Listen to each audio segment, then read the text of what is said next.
네, 국내 굴지의 두 대기업이 이른바 배터리 전쟁을 벌이고 있다는데요. 어떻게 된 일일까요? 이호영 변호사의 뉴스화법에서 자세히 얘기해 보도록 하겠습니다. 네, 이 변호사님 어서 오십시오. 네, 안녕하세요.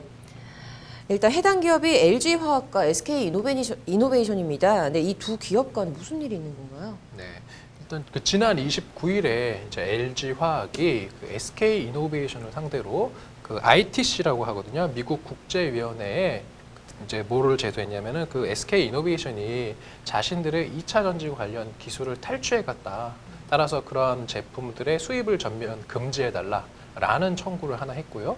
그 다음에 마찬가지로 SK이노베이션을 상대로 그 델라웨어주 지방법원에다가는 그 영업비밀 침해 금지 및 그 손해배상 청구 소송을 각 제기를 했습니다. 네.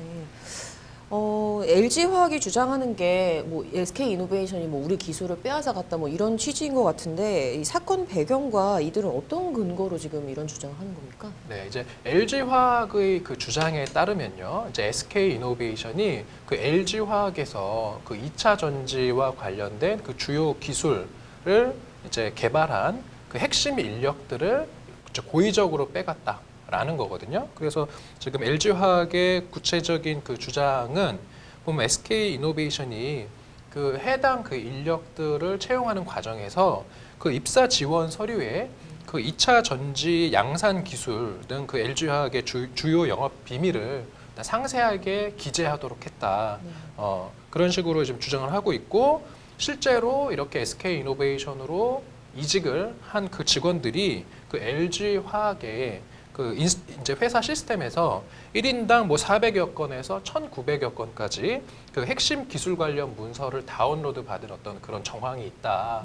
따라서 그 LG화학의 이제 주장에 따르면 SK이노베이션이 이렇게 LG화학의 그 기술 인력을 빼가서 그 어떤 LG화학의 어떤 그 노하우를 지금 가져가서 실제로 부정 경쟁 행위를 하고 있는 것이다. 지금 이렇게 주장을 하고 있는 것이죠. 그러면 반대로 이제 이 SK이노베이션은 어떤 입장입니까? 이제 SK이노베이션은 억울하다는 입장이에요. 왜냐하면 자기들은 공개 경쟁 채용을 진행을 한 것이고 그 과정에 누구나 지원할 수 있는 것이지 않습니까? 그러니까 LG화학 직원들이 본인들이 자발적으로 좋은 대우를 해주는 회사에 지원을 한 것을 막을 근거가 없다. 이들이 자발적으로 이제 지원을 한 것이고 또 만약에 SK이노베이션에서 이런 어떤 직원들을 채용하지 않았으면 어차피 그들은 더 좋은 어떤 조건을 제시한 예컨대 중국 기업 같은 것이 있지 않습니까? 그런 곳으로 갔을 것이다. 우리가 뭐 일부러 빼온 것은 아니다. 이런 입장인 거고 또 하나 이야기를 하는 것이 어차피 이렇게 이제 직원들이 회사에서 동종 업계로 이직을 하는 경우에는 대부분 다 비밀 유지 각서를 쓰기 때문에 자기들이 뭐 해당 기술을 달라라고 해도 그 직원들이 그렇게 이제 응할 이유가 없다라는 거거든요.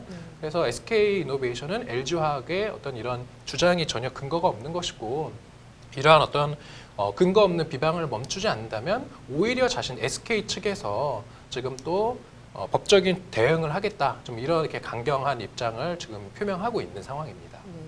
근데 여기서 조금 궁금한 게 국내 기업끼리의 법적 분쟁인데 왜 굳이 미국에서 소송을 하는지가 좀 궁금하네요. 네, 이 부분이 이제 참 저도 안타까운 게 이게 국내 기업이 소송을 하면 당연히 국내 법원에서 해야 되는데 이제 미국까지 가서 소송을 하는 거거든요. 이게 이제 LG화학의 관계자가 밝힌 이유가 이러한 어떤 그 영업 비밀 침해와 관련된 이제 민사 소송인데 이런 민사 소송에서 미국 법원을 굳이 택한 이유는 미국 법원에 그 디스커버리 제도가 있기 때문이다라는 거거든요.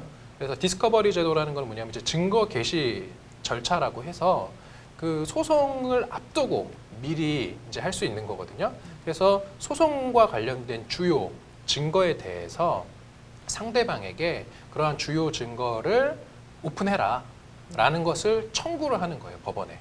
청구를 해서 법원에서 이제 그 증거 개시 명령을 하면 이것에 대해서 이제 상대 회사에서 따라야 되는 의무가 발생을 하는 것이고요. 이것을 따르지 않으면 나중에 소송에서 대단히 불이익한 어떤 그러한 이제 효과가 발생하기 때문에 이제 미국 어찌 보면 되게 선진적인 그런 법률 시스템이라고 할 수 있고 이게 몇 년 전부터 디스커버리 제도를 국내법에도 좀 도입해야 된다라는 주장이 계속 제기되고 있는데 이제 아직까지도 우리나라에 이러한 제도가 도입이 안 됐고 그러다 보니까 국내 기업 간의 소송을 국내 법원에서 이제 하지 않고 미국까지 가서 미국의 델라웨어까지 가서 한다라는 게 어찌 보면 참 안타까운 그런 현실이라고 저는 생각을 합니다. 네, 변호사님께서는 이번 소송을 좀 어떻게 보십니까? 네. 뭐 양 당사자의 주장이 좀 엇갈리고 있기 때문에 뭐 결과는 조금 지켜봐야 되는 것이 아닌가. 특히 이 소송에서의 쟁점은 그 핵심 인력들이 LG화학에서 SK이노베이션으로 이제 전직을 한 것은 맞거든요.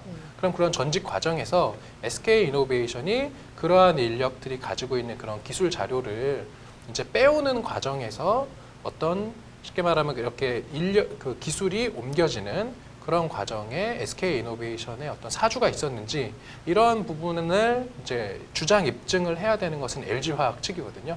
그래서 이런 부분이 좀 원활히 될 것인지 그 부분은 뭐 저도 한번 그 결과를 지켜봐야 된다라는 입장입니다. 네, 뭐 어찌됐건 미국에서 이제 법원에서 결과가 나올 텐데 저도 좀 궁금하네요. 오늘 잘 들었습니다.